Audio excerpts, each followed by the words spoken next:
네, 화요일 생생정보 통플러스. 오늘은요, 우리 몸에 꼭 필요한 필수 영양소에 대해서 제대로 알아보자는 취지에서 마련한 건강기획 두 번째 시간입니다. 네. 어제는 단탄지 중에서 단백질에 대해서 속속들이 알아봤는데요. 도경아 씨, 오늘의 주인공은 뭔가요? 그렇죠. 이제 단 했으니까 탄지 둘 중에 하나일 텐데요. 먼저 한국인의 밥상을 잘 살펴보면 이 세 가지가 많다고 해서 삼고밥상이라고 한다고 합니다. 일단 칼로리가 많고요. 그다음에 아시다시피 나트륨의 양도 많고 오늘의 주인공 지방이 많다고 합니다. 식습관이 이제 서구화되면서 육류 소비가 많아지니까 이 고지방 식단이 우리의 또 건강을 위협한다고 하죠. 그렇습니다. 우리나라 직장인들 회식 메뉴 부동의 1위가 또 삼겹살이라고 하고요. 또 반면에 또 직장인들이 가장 먹고 싶어하는 회식 메뉴 1위가 소고기라고 합니다. 이렇게 보면 참 우리나라 국민들 고기 참 좋아하시는데요. 우리가 이렇게 좋아하는 이 육류의 지방이 얼마나 많은지 알고 계십니까? 알면 깜짝 놀라실 텐데요. 그래서 저희가 오늘 그동안 우리 알지 못했던 지방의 세계로 안내하겠습니다. 함께 보시죠. 5천만 국민이 사랑하는 대표 외식 메뉴? 말이 필요 없는 삼겹살인데요. 기름이 자르르르 흐르는 삼겹살 한 입 먹으면은 바로 이런 표정 나옵니다. 최고예요.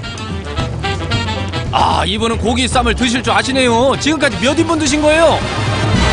저는 보통 한 3, 4인분 먹습니다. 이거 살인데? 근육이야, 근육. 만져봐. 간장하잖아. 아이들한테 인기 만점이시네요. 진짜네. 네. 제가 좀 나았습니다. 삼겹살 먹으면 하루의 피로가 딱 풀리니까 그래서 많이 좋아합니다. 지방이 얼마나 들어가 있는지 아세요? 잘 모르겠는데 그런 거까지 알고 먹진 않죠. 그래서 준비했습니다. 삼겹살 1인분에 함유된 지방의 양을 알아보기 위해서 비계를 분리해봤습니다. 삼겹살은 돼지고기 부위 중에서 지방을 가장 많이 함유하고 있어서 그 양이 만만치가 않은데요. 이게 삼겹살 1인분에서 나오는 살코기하고 지방을 분리한 겁니다, 이게. 과연 분리된 비계의 양은 얼마일까? 비슷해요. 삼겹살 200g에서 떼어낸 비계의 무게는 무려 68g이었습니다. 성인 기준 하루 지방 권장량은 51g인데요. 지방이 무려 17g이 초과됐습니다.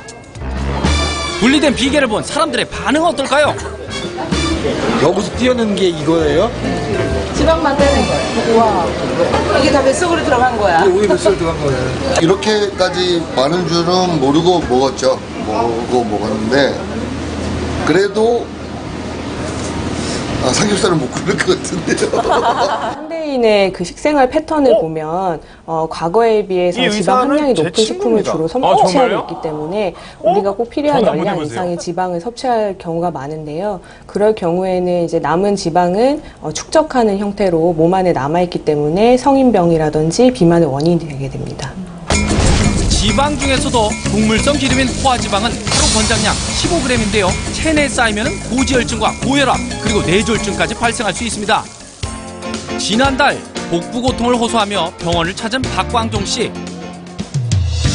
그 원인이 육류와 기름진 음식 때문일지는 상상도 못했습니다.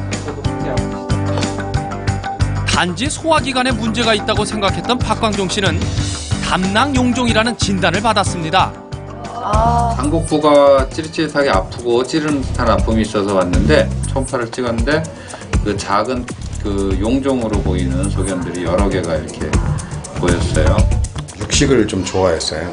근데 이제 다른 사람하고 틀린 게 뭐 야채를 많이 먹고 그렇게 하는데 저는 이제 뭐 고기 같은 것만 그거만 이렇게 먹다 보니까 그런 결과가 나온 것 같습니다. 박광종 씨처럼 담낭에 용종이 생기거나 돌이 생기는 담석증 환자들이 매해 늘고 있는데요. 가장 큰 이유 중 하나가 바로 지방입니다. 콜레스테롤이 높은 식이라면 담즙산 내에 콜레스테롤이 침착이 되고요. 많이 모이게 되면 결국은 돌을 형성하거나 콜레스테롤 용종 같은 그런 것들이 만들어지게 돼 있습니다. 일반 가정에서는 어떤 식습관을 가지고 있는지 찾아가 봤습니다. 어머님은 육류 위주의 식단으로 식사 준비가 한창이었는데요. 되도록 성장기 아이들이 원하는 대로 음식을 차려준다고 합니다. 우리 작은 애가 밥보다는 이런 피자, 통닭 이런 걸 굉장히 좋아하거든요.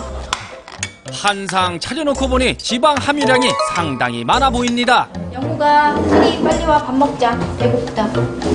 아이고 허리야. 아유, 밥 먹자. 피자네. 막내는 자연스럽게 피자를 먼저 먹네요.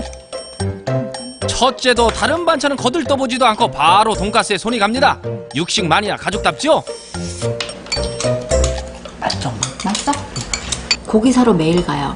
목살을 사고 갈비를 사서 저녁에는 목살을 구워주고 그 다음날 아침에는 갈비 재워서 끓여준다거나.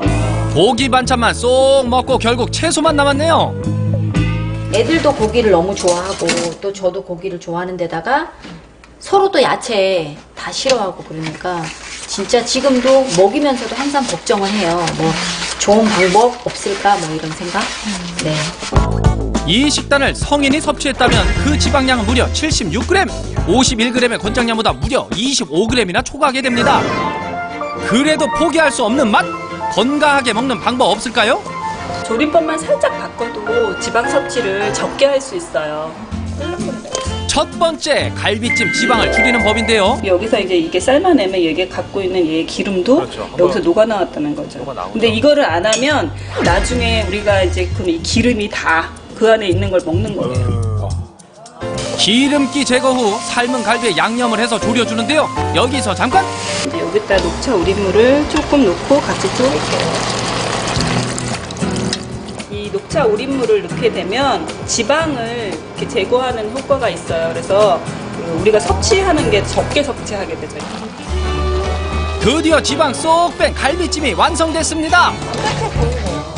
갈비찜 국물에도 기름이 거의 보이지 않는 깔끔한 갈비찜인데요. 먹고 나서도 느끼함이 덜하다고 하네요. 아이들에게 인기 만점인 돈가스도 기름에 튀기면 지방 섭취가 높아질 수밖에 없는데요. 적은 기름으로 조리할 수는 없을까요? 오븐에 구워내는 조리법으로 하면 우리가 기름 섭취를 적게 하게 되는 거죠. 자, 아까 튀긴 것보다 이만큼 넣고 포도씨유예요. 보통 우리가 올리브나 이런 거는 튀김용에 쓰질 않아요. 발연점이 너무 낮아서. 근데 이거는 우리가 구울 거라 이거를 사용하는 거거든요. 돈가스의 표면에 기름을 살짝만 발라주고요. 오븐에서 20분에서 30분을 구우면 바삭한 돈가스가 완성됩니다. 기름에 타지 않아서 색이 노릇노릇하네요. 이렇게 비교하니 기름의 차이가 확실하죠? 기름기는 낮추고 바삭함은 높이는 오븐 돈가스. 기름에 직접 튀기지 않아서 아이들 건강에도 좋으니 꼭 한번 해보세요. 이번엔 닭가슴살 산적을 만들어 보려고 하는데요. 닭가슴살이 지방이 없잖아요. 그래서 우리가 지방 섭취를 적게 하는 그 조리 중에 하나예요. 닭가슴살은 곱게 다져주시고요. 버섯도 데쳐서 다져주고 쫄깃한 식감을 위해서 차지도록 반죽을 합니다. 손에다 굽게 되면 기름을 안 두르고 꼭 바로 구워서 먹을 수 있어서 우리가 기름 섭취를 적게 하게 되거든요. 모양을 잡은 산적은 오븐에 약 15분 정도 구워주면 지방은 줄이고 영양을 높인 닭가슴살 산적이 완성됩니다. 프라이팬에 기름을 두를 때는요, 가지를 이용하면 기름을 넓게 발라줘서 사용하는 기름의 양을 줄일 수가 있습니다. 마지막 요리는 두부 피자인데요. 지방 성분이 포함된 피자 도우 대신 두부를 사용합니다. 파프리카와 양파, 버섯을 케첩과 칠리 소스에 볶아서 두부 위에 올려줍니다. 일반 토핑보다 지방 섭취가 줄어들겠죠? 지방을 줄인 건강한 음식 완성입니다. 간단한 요리법으로 지방을 낮출 수 있는 음식을 소개해드렸는데요. 기억해 두셨다가 소중한 가족에게 건강한 요리 해주시면 어떨까요? 우리 몸의 주요 에너지원 지방. 하지만 지방이 과하면 독이 되겠죠? 균형 잡힌 섭취가 중요한 만큼 올바른 지방 섭취로 건강 지키세요.